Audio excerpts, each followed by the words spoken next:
Senhor presidente, senhores vereadores, assistência aqui presente, uma saudação aos companheiros do PSB, às lideranças comunitárias, ao Juruna, ao Pretinho da Aurora. Bom, a situação econômica e política, ela é grave, nos coloca numa condição de extrema necessidade de refletir, de pensar a respeito, de pensar a alternativa, de repensar a política.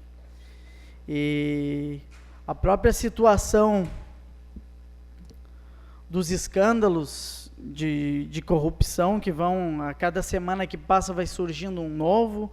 Agora a gente vê aí a RBS, né, na lista de escândalo de corrupção, em conta em paraíso fiscal. A gente vê nomes destacados da imprensa, que a população, das grandes empresas de imprensa, que a população aceita e absorve como verdade absoluta, com contas em bancos da Suíça, recebendo, né, quantias milionárias, doando quantias milionárias também para determinados candidatos.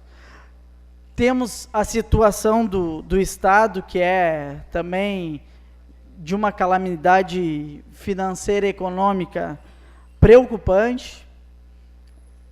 Vemos os compromissos de campanha do atual governador, né, que falava em só cortar a viagemzinha, etc. E os últimos dados que nós estamos apelidando aí o atual secretário da Fazenda de mãos de tesoura, e a gente fica extremamente preocupado, né, e perplexos, porque, sendo eu professor da área da educação, hoje tu vê um estudante se formando na área da pedagogia e afirmando, para o Estado eu não vou fazer concurso.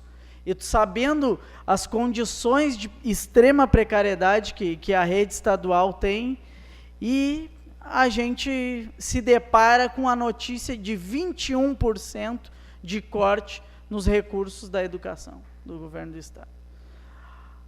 Oficialmente, para a segurança, corte de 16%, se for levar em conta aí as horas extras, a não nomeação dos concursados que passaram, chega na ordem de 30% na segurança. Então, e aqui na nossa cidade a gente vai vendo, né, as consequências dessa política de arroxo e de precarização do serviço público. Então, é lamentável. Para seguir aqui, eu queria também agradecer aos vereadores que aprovaram, né, finalmente, e diante da nossa insistência, do nosso mandato, da nossa trajetória na política e na luta em defesa da política pública para a juventude, aprovamos aqui o requerimento de criação do Conselho Municipal de Juventude, que é um instrumento consolidado enquanto alternativa para enfrentar, né, as condições dessa população específica, complexa e que é determinante para o nosso presente e para o futuro da nossa nação.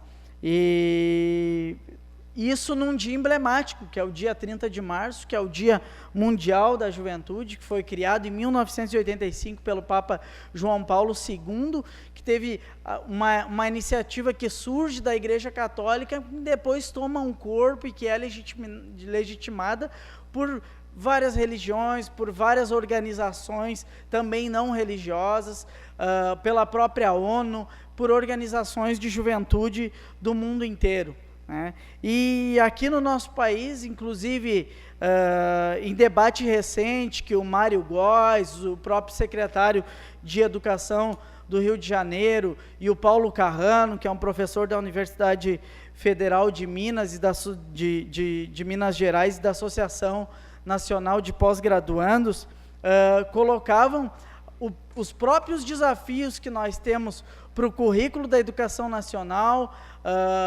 para uma nova gestão para o Ministério da Educação, o quanto isso está articulado para a realidade, né, que o país tem de ter um público de 51 milhões de jovens com a idade entre 15 e 29 anos, né, 26% da nossa população, diante de uma realidade, de um contexto que a sociedade e o Estado brasileiro não se preparou para atender essa demanda social. E aí, eu me recordo, no ano de 2006, quando eu era conselheiro tutelar aqui nessa cidade, e eu conheci a criança Igor, que tinha 8 anos naquela época. A criança Igor, ele tinha 8 anos e um pai que era vizinho procurou o conselho tutelar e levou aquele menino lá. E o contexto desse menino, ele tinha roubado uma bicicleta do filho do vizinho. E aí fomos ver a realidade, né, dentro do Estatuto da Criança e do Adolescente, que medida que a gente toma, como que a gente vai proteger essa criança, que tipo de serviço a gente pode encaminhar para ele ser atendido.